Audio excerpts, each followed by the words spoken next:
سرکار دو عالم نے کوئی بھی ایسی جنگ نہیں لڑی جس میں جاسوسوں کے ذریعے یہ خبر نہ معلوم کر لی ہو کہ دشمن کی طاقت کیا ہے۔ حضرت علی نے 3 جنگیں لڑی نبی کے بعد، نہروان، ہجویں، صفین، جمل۔ ان تینوں میں کیا آپ نے جاسوس نہیں بھیجے یہ معلوم کرنے کے لیے کہ دشمن کی طاقت کیا ہے؟ تو اگر دشمن کے ہاتھوں میں تلوار ہے تو اسلام کے ہاتھوں میں ذوالفقار ہے۔ یہ تناسب ہونا چاہیے دونوں میں۔ یہ نہیں ہے کہ دشمن تلوار لے کے آئے اور آپ جو ہے نا وہ گلاب کی چھڑی لے کے پہنچے، کمبخت پہ دعائے کو میل پڑ کے تم پہ پھونک دیں گے، مر جاؤ گے۔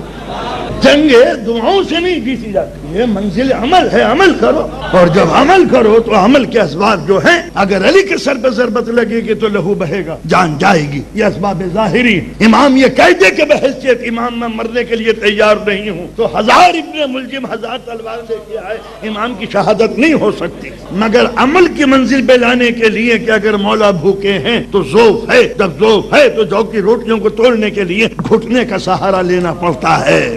یہ ہے ظاہری علامت۔ امامت کے زور سے جو کی روٹیاں نہیں توڑی جاتی، جسم کے ظاہری زور سے توڑی جاتی۔ یہ ہے ظاہری اسباب دنیا میں۔ اگر طاقت رکھو گے تو عزت پاؤ گے، طاقت نہیں ہے تو ذلت سے دنیا کی کوئی طاقت نہیں روک سکتی۔ جنگ احد میں اگر رسول کے دانت ٹوٹ سکتے ہیں مسلمانوں کے بھاگنے کی بنا پر، نبی زخمی ہو سکتے ہیں مسلمانوں کے فرار ہونے کی بنا پر، تو یہ اس لیے تاکہ مسلمان کلیہ سمجھ لے کہ طاقت ہے جو نبی کو بچائے گی، فرار نبوت کو نہیں بچائے گی۔ تو جب نبی کو بھاگنا بچا نہ سکا تو مسلمانوں کی بزدلی اسلام کو کیا بچائے گی؟ تو لہذا مسلمان کے لیے واجب تھا کہ وہ ایسا عالم بنے کہ جو یہ دیکھے کہ دشمن کے پاس کیا ہے۔ کہا میزائل، مسلمان نے کہا ہمارے پاس محمد اسماعیل۔ میرٹی کی کتاب پڑھ کے انشاءاللہ ہم دشمن سے مقابلہ کریں گے۔ تو یہ میزائل اور اسماعیل کا مقابلہ نہیں ہو سکتا جب تک کہ تمہاری ٹیکنالوجی ان کی ٹیکنالوجی کے اوپر حاوی نہ ہو جائے۔ اگر یہ قرآن کہہ رہا ہے کہ تمہارے ٹھکانوں کے اوپر گھوڑے صحت مند ٹاپوں کی آوازوں سے دشمن کے دل دہلتے ہیں تو تمہاری تحقیق اور ترقی کی بنا پر دشمن کا کلیجہ کانپے، نہ کہ تم دشمن کی طاقت کے آگے سرنگو ہو کے غلام بن جاؤ۔ یہ تھا اسلام کا وہ منشا مقصود کہ تمہیں ظاہری اسباب کے تحت اپنی زندگی کو گزارنا ہے۔ دشمن کا مقابلہ کرنے کے لیے جب تک کہ مسلمان علم حاصل نہیں کرے گا، جب تک کہ ٹیکنالوجی اور ڈسکوری کی منزل پہ نہیں جائے گا، تمہاری زکوٰۃ کے مستحق وہ طالب علم پہلے ہیں جو قوم کی عزت و آبرو کی خاطر میڈیکل میں، سائنس میں، انجینئرنگ میں لیکچر پروفیسر یہ بے دین نہیں ہے۔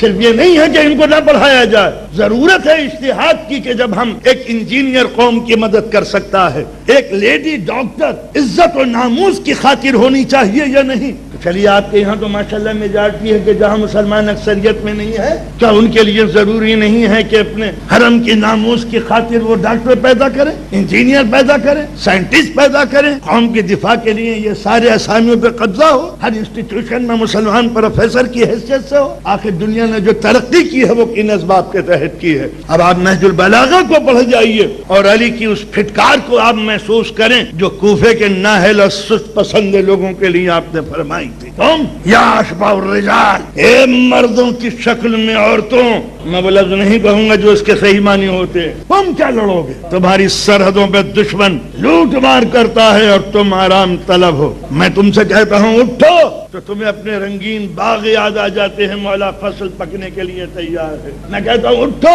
تو تم گرمی کا بہانہ کرتے ہو کہ لویں تیز چل رہی ہے۔ میں کہتا ہوں چلو تو تم کہتے ہو کہ سردی سے دانت کانپ رہے ہیں۔ تو جب تم موسم کے نامساعد حالات کا مقابلہ نہیں کر سکتے تو دشمن کی تابڑ توڑ تلواروں کا مقابلہ تم کیا کرو گے؟